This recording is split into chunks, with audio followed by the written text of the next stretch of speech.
Tove, how have you been? The fire made me think of the myths and legends Sven loved. Would you indulge me with a tale? I would be glad to hear of Svartalfheim. I would not tell it half as well, but his favorite was a fable, to remind us to find meaning in our deeds and not in how others think of us. Svartalfheim was not short of legendary dwarven blacksmiths. Everyone has heard of Ivaldi, of Brucker and Sindri. But this tale is of a stonemason. He lived as far south as he could, where Gulnamar meets Vangrim. His workshop sat upon the shoreline. Obsessed with glory, his love of masonry had all but died. He scoured the shore, seeking precious stones washed up from other realms. Then he saw it. Something beautiful, glittering, shimmering across the water, upon an island he had never dared travel to. He hastily built a boat, working long into the night. He set sail and found many rocks that sparkled and dazzled upon the island. He cried out in joy. To craft anything from such stones, he would be remembered for all time. Then he felt a sudden sting on his foot. Then another, and another. His eyes adjusted to the dark. So consumed was he by his desire for renown, he failed to realize he had walked into a nest of snakes, until it was already too late. And so, clutching the stone that sealed his fate, there he died. Remembered, yes, but only for his folly. A fine tale, Toby, and well told. Sven would be proud.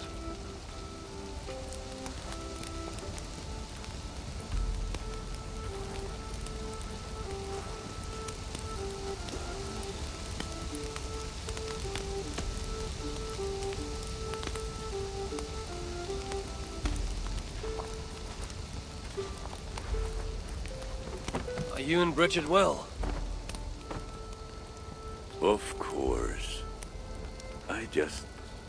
The flames soothe my mind, as do the tales told here. You have one to share, Gunnar. The legend of Svartalfheim. Aye, a story of a king who could not see the wood for the trees. Reidmar, greatest of dwarven kings. Within his palace in Gulnamar, he wanted for nothing except an heir. Reidmar and his wife had grown old. Perhaps too old. Late one night, consumed with worry, Reidmar walked in the shadow of his vast mountaintop palace, tears in his eyes. "A great king! What ails you?" a voice said. Afraid, Reidmar saw no one. "Who goes there?" he replied. Then he saw who addressed him. A vast and ancient tree, perhaps almost as old as Ymir himself. Reidmar sat upon its roots and told the tree he feared he was too old to give his subjects the legacy they deserved. The tree was so moved, it wept and offered its tears to Reidmar. "Drink, great king," it said, "and your woes shall be washed away." Reidmar observed the grass, the meadows, the leaves of the tree. His subjects' happiness could be seen in how they cared for the land. His legacy was all around him. Reidmar felt at ease, realizing he had everything he needed, and asked that the land receive the tree's gift instead. The trees' happy tears flowed evermore, enriching the land. 9 moons passed, and a baby's cry rang through Reidmar's palace. Long would dwarves place gifts in the weeping tree's roots, in memory of Reidmar and his kindness that shaped all he touched. All things happen when they should, old friend. I hope so.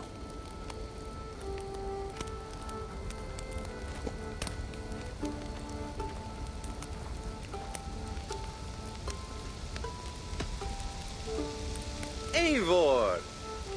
Whatever is the matter? Have you been spending too much time drinking Valga's special sauces again? I am troubled by visions of Odin and of Svartalfheim.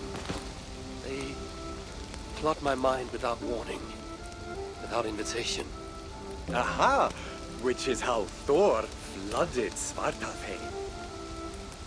Thor, fast to act, but not so fast to think, would stomp and thump and fight and bump everywhere he and Mjolnir should go.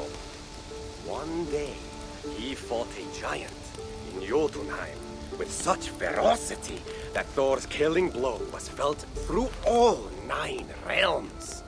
The ground shook, mountains rose up, hills tore apart, creating canyons, and north of Svaladal, the massive lake that housed the springs of Yggdrasil split open, flooding all of Svartalfheim.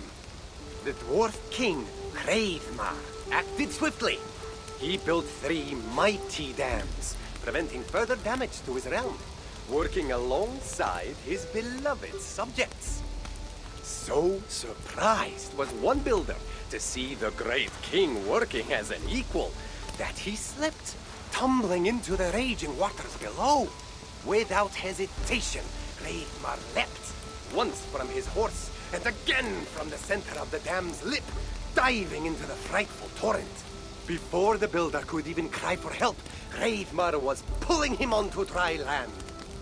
And so 2 giant statues were built to honor the king, one for each leap of unthinking bravery, and stood until the end of days. Until Ragnarok. Aye!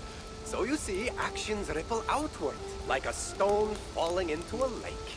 Or like Thor crushing a Jotun skull with Mjolnir. Affecting everything, whether foretold or unknown. I fear my tale has only worsened your concerns. No, a good story is a log that feeds a mind's flame. Thank you, friend.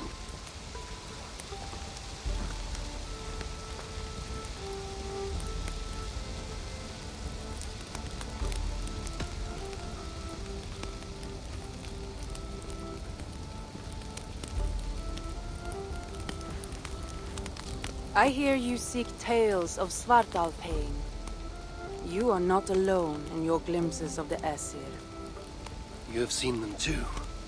No. Only the power the visions hold, and their effect on those once held dear. You speak of Sigurd. Do you want my tale or not? There was a dwarven miner who cared only for his work. Mining was all he knew, all he wanted to know, and all he would ever know. One day, he heard a strange noise. All his long life working in the northern mines of Vangrim, he had never known a boulder to squeak. He ignored it at first, but as the hours passed, the squeaking continued relentlessly. When the miner could take no more, he split the boulder apart with his pick, and then he saw a squirrel.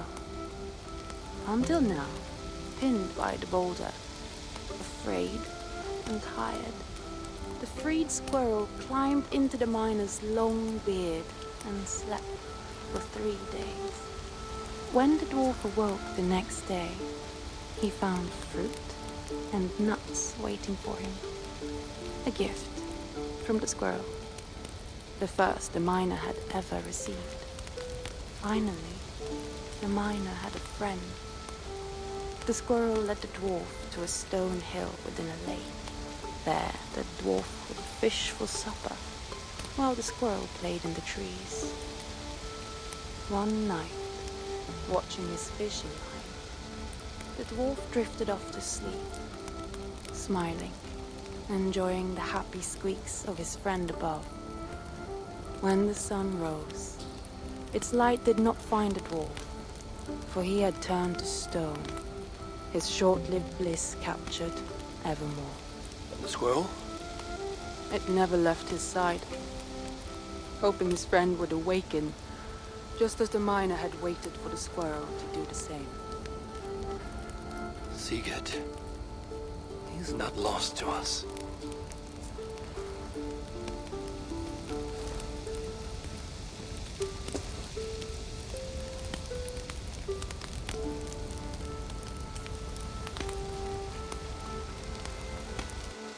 In every great story, there's truth to be found. I wonder what could be found in Svartalfheim, the place they spoke of.